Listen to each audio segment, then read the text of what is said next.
নমস্কার, তনুর বাংলা ক্লাসিক স্টোরিতে আমি তনুশ্রী তোমাদের সবাইকে স্বাগত জানাই। আজ আমার নিবেদন লেখক মানিক বন্দ্যোপাধ্যায়ের একটি ছোট গল্প সখী। গল্পটা শোনার অনুরোধ রইল। যদি ভালো লাগে লাইক করে দিও এবং তোমাদের পরিচিত ও পরিজনদের সাথে শেয়ার করতে ভুলো না। তাহলে শুরু করছি আমার আজকের নিবেদন লেখক মানিক বন্দ্যোপাধ্যায়ের সখী।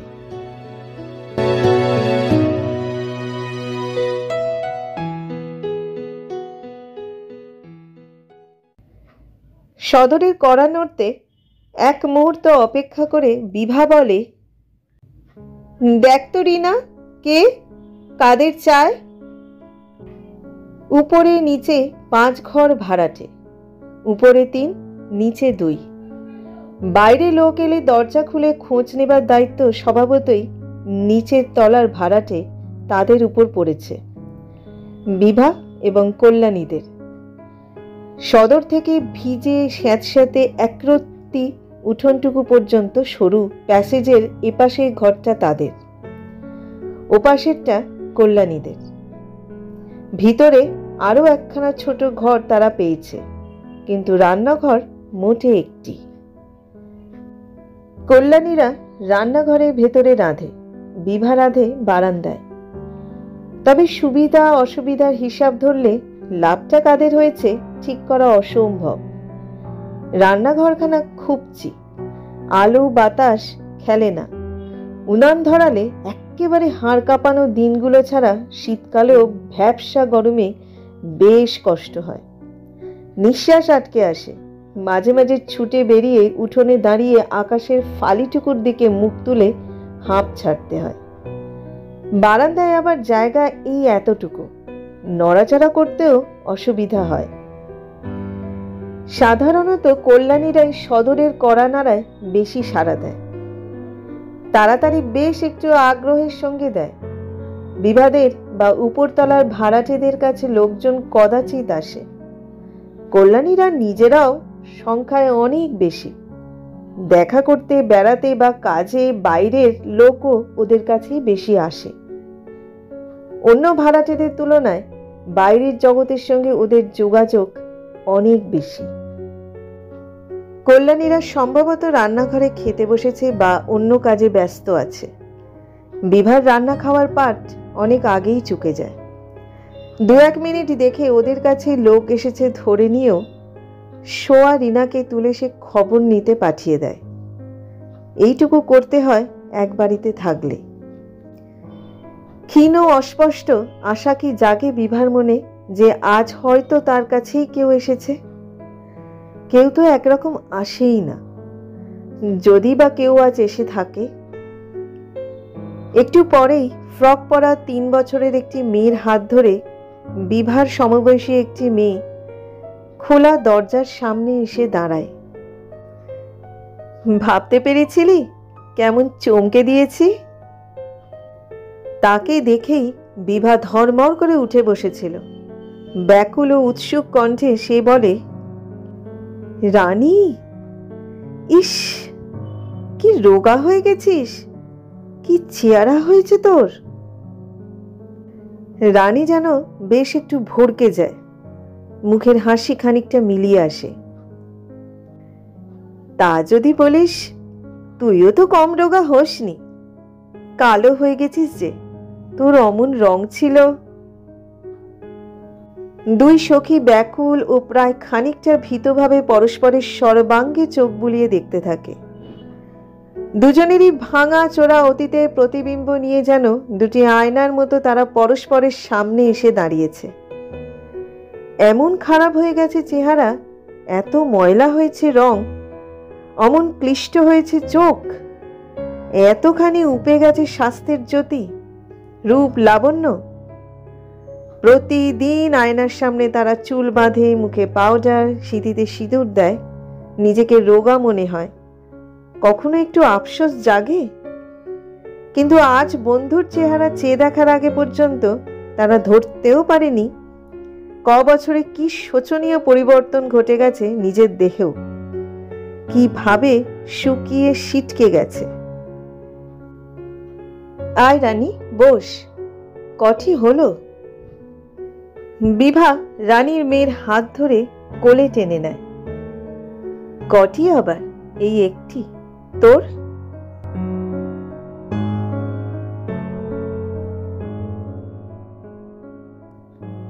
কত কাল কেটেছে, ক বছর। এই তো সেদিন তাদের বিয়ে হলো। যুদ্ধ বাঁধার পর একে একে দুজনেরই। বছর 5 কেটেছে তাদের শেষ দেখা হবার পর। 5 বছরে একটি মেয়ে হয়ে রানীর সেই আঁটো ছিপছিপে গড়ন, যা দেখে তার প্রতিদিন হিংসা হতো। সে গড়ন ভেঙে এমন চাঁচাছোলা প্যাকাটির মতো বেঢপ হয়ে গেছে। কণ্ঠার হাড় উকি মারছে। চিবুকের ডৌল বুঝি আর খুঁজলেও মেলে না। অমন মিষ্টি কোমল ফর্সা রং জলে ধোয়া কাটা মাছের মতো কটকটে সাদা হয়ে গেছে। বিভা ভাবে আর উতলা হয়, তার চোখে জল আসে। বিভার 2টি ছেলেই ঘুমোচ্ছিল। ছোটটির দিকে কয়েক মুহূর্ত চেয়ে থেকে রানী মৃদুস্বরে বলে, ওর কত বয়স হলো? 2 বছর। 2টি ছেলেই রোগা। ছোটটির পেট বড়, হাত পা কাঠির মতো সরু। ওদিকে দেখতে দেখতে রানী নিজের চেহারার কথা ভুলে গিয়েছিল। আচমকা সে বলে, কি আর করা যাবে, বেঁচে পড়তে যে আছি তাই ঢের। যা দিনকাল পড়েছে, সত্যি শেষ করে দেবে। বিভা স্বস্তির নিঃশ্বাস ফেলে। সে ভুলে গিয়েছিল কি ভয়ঙ্কর দুর্দিনের মধ্যে, কি প্রাণান্তকর কষ্টে তারা বেঁচে আছে। ভুলে গিয়েছিল কি অবস্থায়, কি খেয়ে, কত দুশ্চিন্তা আর আতঙ্ক বুকে নিয়ে তারা দিন কাটায়।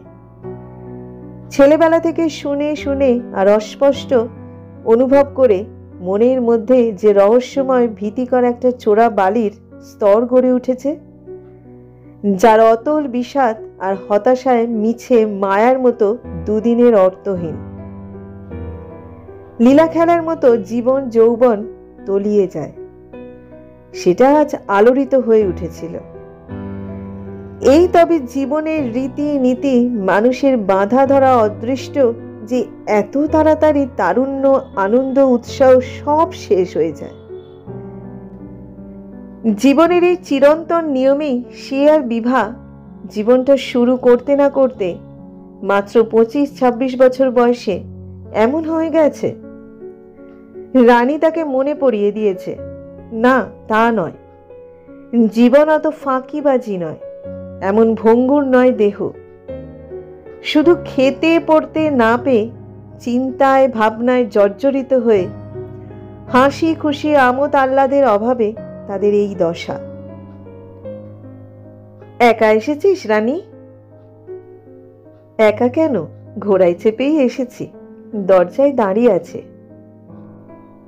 কি আশ্চর্য, তুই কি বলতো, এতক্ষণ বলতে নেই? অসহায়ভাবে বিভা পরনের কাপড়খানার দিকে তাকায়। রানী একখানা ভালো কাপড় পরে এসেছে। আগেকার দিনে সঞ্চিত তরঙ্গে তোলা কাপড়ের একখানা।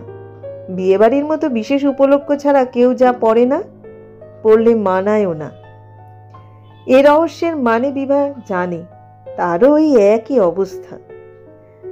আত্মীয় বন্ধুর বাড়ি যেতে, সিনেমা দেখতে, বেড়াতে বার হতে সাধারণ রকম ভালো কাপড় যা মানায়, তার তরঙ্গেও আগেকার 5-7 খানা ছিল। বাড়িতে পরে পরে সে ভান্ডার শেষ হয়েছে। এই দুঃশাসনের শেষে দ্রৌপদীদের কাপড় টানাটানি শেষ নেই। বিয়ের সময় দামি শাড়ি আর ঘরে পরা শাড়ির মাঝামাঝি কিছু নেই, রাখা অসম্ভব। ঘরেও তো উলঙ্গ হয়ে থাকতে পারে না মেয়ে মানুষ। ইতিমধ্যে মরিয়া হয়ে চোখ কান বুজে সাধারণ সামাজিকতা রাখার জন্য সাধারণ রকম ভালো 2-1টা কাপড় সে কিনেছে। প্রাণপণে চেষ্টা করেছে এই প্রয়োজন ছাড়া ব্যবহার না করার, কিন্তু সম্ভব হয়নি। 24 ঘন্টা দেহ ঢাকতে হয়, বাসি কাপড় ছাড়তে হয়, স্নান করে ধুতে হয়, সাবান কেচে ধোপে দিয়ে ধোয়াতে হয়। নিত্যকারী চলতি প্রয়োজনের দাবি সবচেয়ে কঠোর। তাই ভাবতে হয়েছে এখনকার মতো পরে কটা দিন চালিয়ে দিই। উপায় কি? ধোপ দিয়ে এনে তুলে রাখবো। তুলে রেখেছে, কিন্তু বেশি দিন তুলে রাখা যায়নি। আলনার শাড়ি দুখানার একটি পরনের খানার মতোই ছেঁড়া, অন্যটি বড় বেশি ময়লা। বাক্স কি খোলা যায়? রানীর স্বামী সদর দরজায় দাঁড়িয়ে আছে। এখন কি অতি সমারোহ করা চলে? হাত বাড়িয়ে সে ময়লা কাপড়খানায় টেনে নেয়।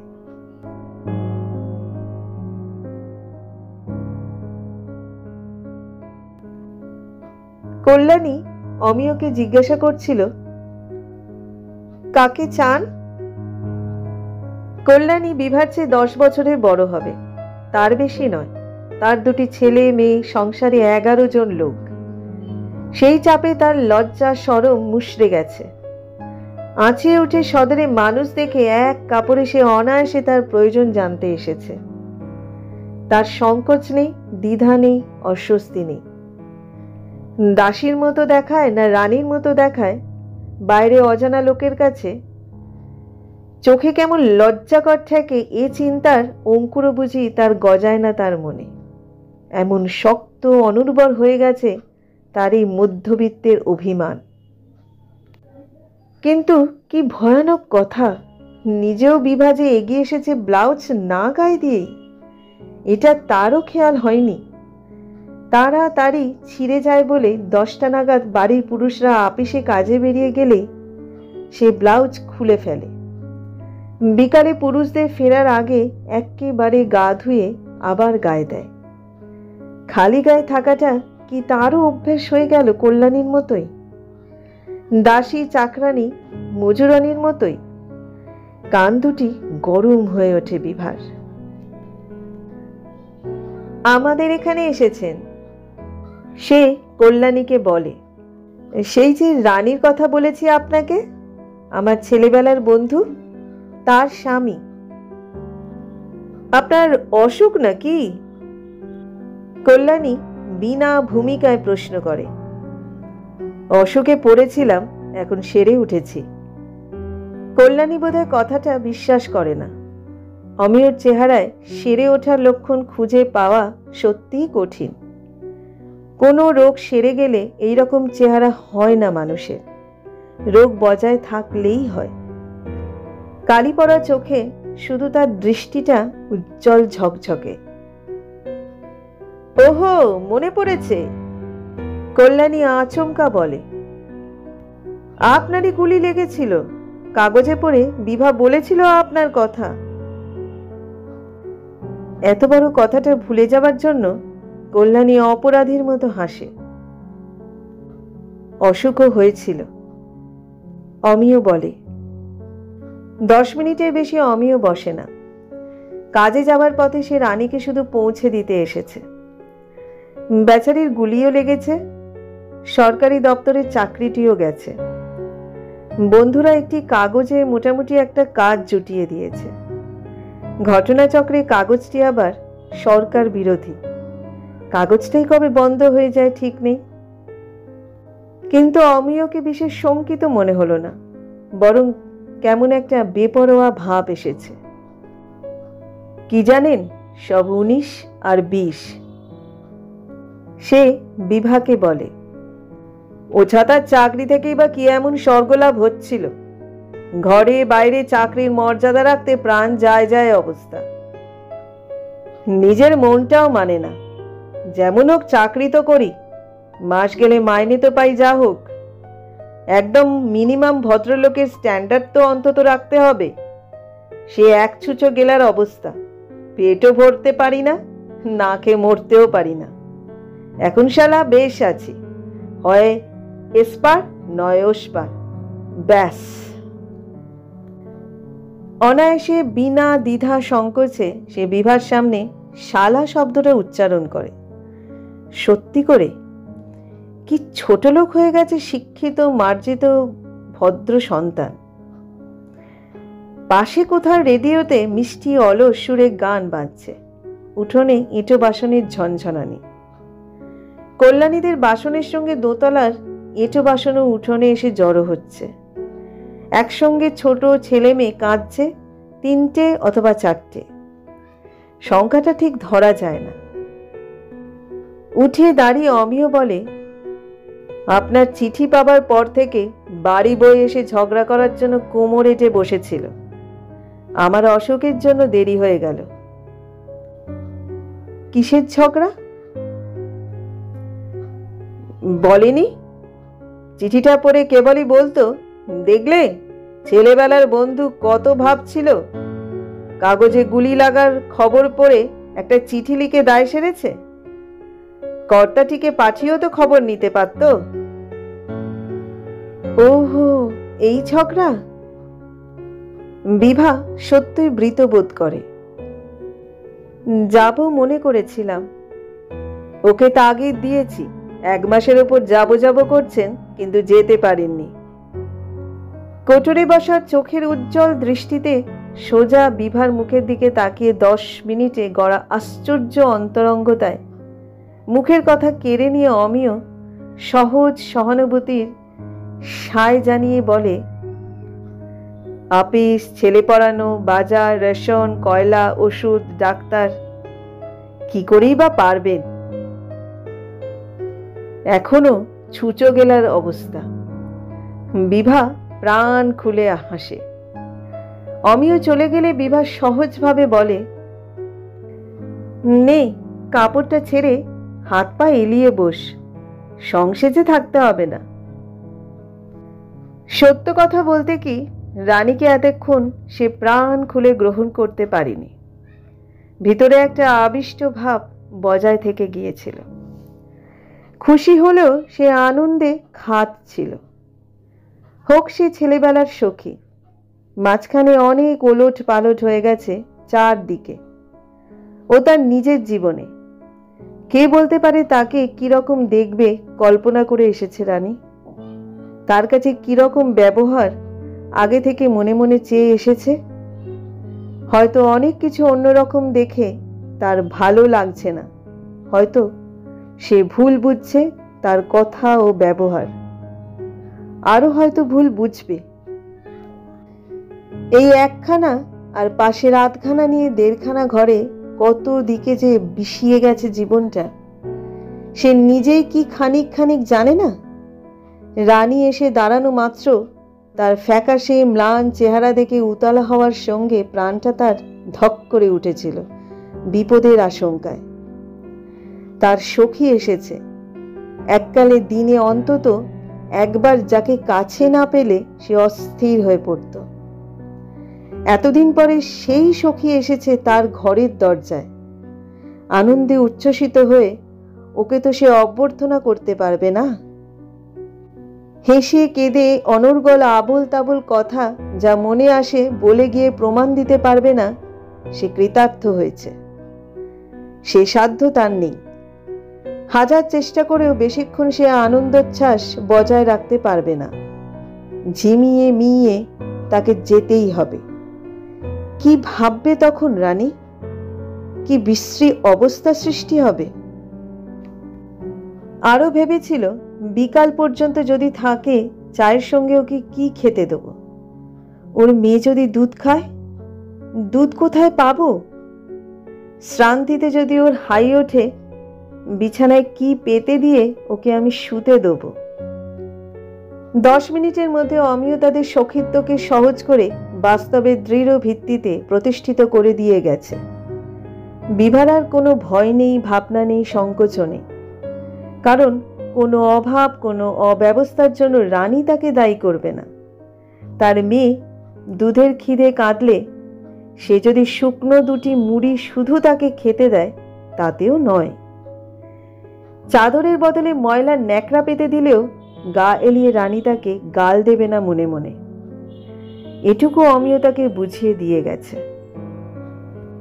ময়লা শাড়িখানা পরে রানীও যেন বাঁচে। একটা পান দে না বিভা। কোথায় পাবো পান? ত্যাগ করেছি। মাসে ৩-৪ টাকা খরচ। কি হয় পান খেয়ে? একটি লবঙ্গ মুখে দিলে মুখশুদ্ধি হয়। নে। বিভার বাড়ানো হাতে প্লাস্টিকের চুড়ি নজর করে রানী হাসে। তুইও ধরেছিস? ভাগ্যে এই ফ্যাশনটা চালু হচ্ছে। সোনা না দেখে লোকে কিছু ভাবে না। ফ্যাশন কি এমনই চালু হয়? যেমন অবস্থা তেমন ফ্যাশন। সোনা নেই তোর? টুকটাক আছে। তোর? 4 গাছের চুড়ি, সরু হাতটা আর কানপাশা। ও বছর টাইফয়েডের এক পালা গেল, তারপর আমার কপাল টানলো হাসপাতালে। মরবে জেনেও কেন যে পেটে আসে বুঝি না ভাই। আমাকেও প্রায় মেরেছিল। কি যে কষ্ট পেলাম এবার। অথচ দেখ, এই দুটোর বেলা ভালো করে টেরও পাইনি। দিনকাল খারাপ পড়লে কি মানুষের বিয়নেরও কষ্ট বাড়ে? বাড়ে না? খেতে পাবে না, মনে শান্তি থাকবে না, গায়ে পুষ্টি হবে না, বিয়লেই হলো। দুই সখী অদ্ভুত এক জিজ্ঞাসার ভঙ্গিতে চোখে চোখে তাকায়। দুজনে মনে একসঙ্গে একই অভিজ্ঞতা, একই সমস্যা জেগেছে। আজ দুজনের নিরিবিলি দুপুরে কাছাকাছি আসার সুযোগে পরস্পরের কাছে প্রশ্নটা তাদের যাচাই করে নিতেই হবে। জানতে হবে খাপ ছাড়া অদ্ভুত একটা ফাঁদে পড়ার যে রহস্যময় ব্যাপারটা নিয়ে যন্ত্রণার অন্ত নেই, সেটা শুধু একজনের বেলায় ঘটেছে না দুজনেরই সমান অবস্থা। বুঝতে হবে কেন এমন হয়, এমন অঘটনের মানে কি। রানী বলে, বল না, তুই আগে বল। আগেও ঠিক এমনই ভাবেই জীবনের গহন গোপন রহস্যের কথা উঠত। কেউ একজন মুখ খোলার আগে চোখ মুখের ভাবভঙ্গি দেখেই দুজনে টের পেত যে জগতের সমস্ত মানুষের কাছ থেকে আড়াল করা শুধু তাদের দুই সখীর প্রাণের কথা বলা বলি হবে। বিভা বলে, কিছু বুঝতে পারি না ভাই। এইরকম যাচ্ছে তাই শরীর কি যে খারাপ লাগে বলার নয়। তবু আমার যেন বেশি করে ভূত চেপেছে। বিয়ের পর 2-1 বছর সবারই পাগলামি আসে। ও বাবা, এখন যা দাঁড়িয়েছে তাতে তখন রীতিমতো সংযমী ছিলাম বলা চলে। আগে ভাবতাম ও বেচারির দোষ। ঝগড়া করে ও ঘরের ঘুপটির মধ্যে বিছানা করে শোয়ার ব্যবস্থা করেছিলাম। তখন টের পেলাম কি বিপদ। আমারও দেখি মরণ নেই। ঘুম আসবে চাই, উঠে এসে যদি ডাকে এই ভেবে কি ছটপটানি আমার। বিশ্বাস করবি, থাকতে না পেরে শেষে নিজেই এলাম। রানী একটু হাসে। উঠে এসে বললি, তো একা শুতে ভয় করছে?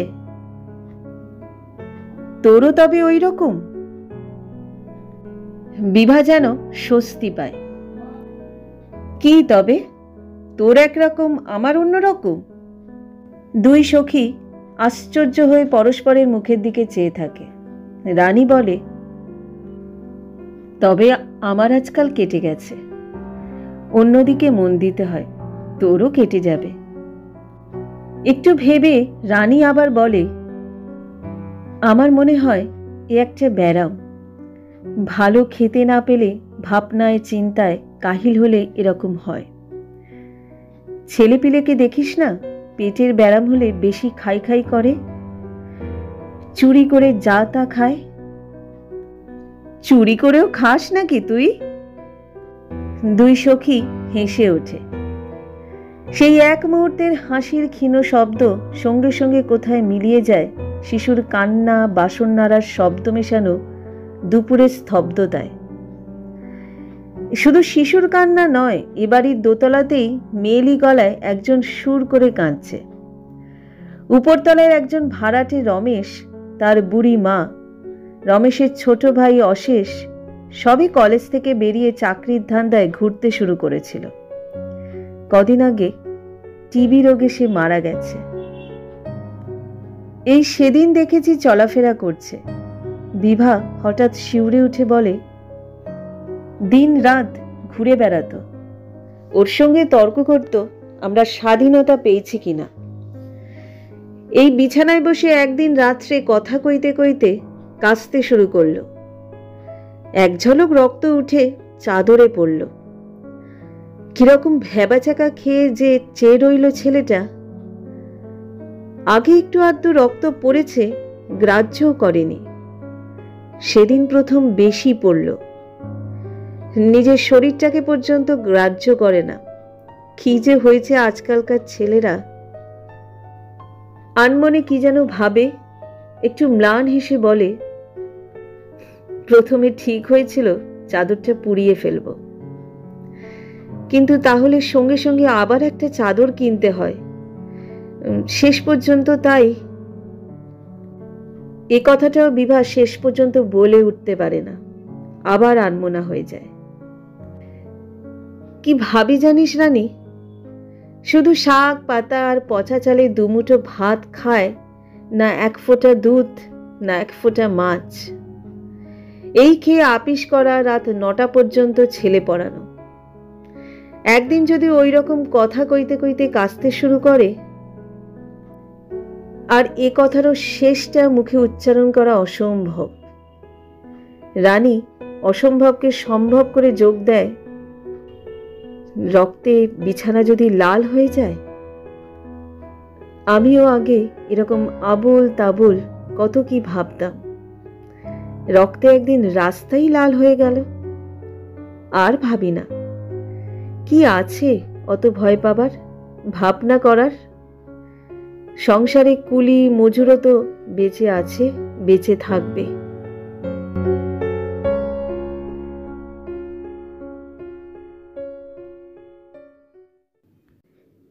এতক্ষণ তোমরা শুনলে লেখক মানিক বন্দ্যোপাধ্যায়ের একটি ছোট গল্প সখী।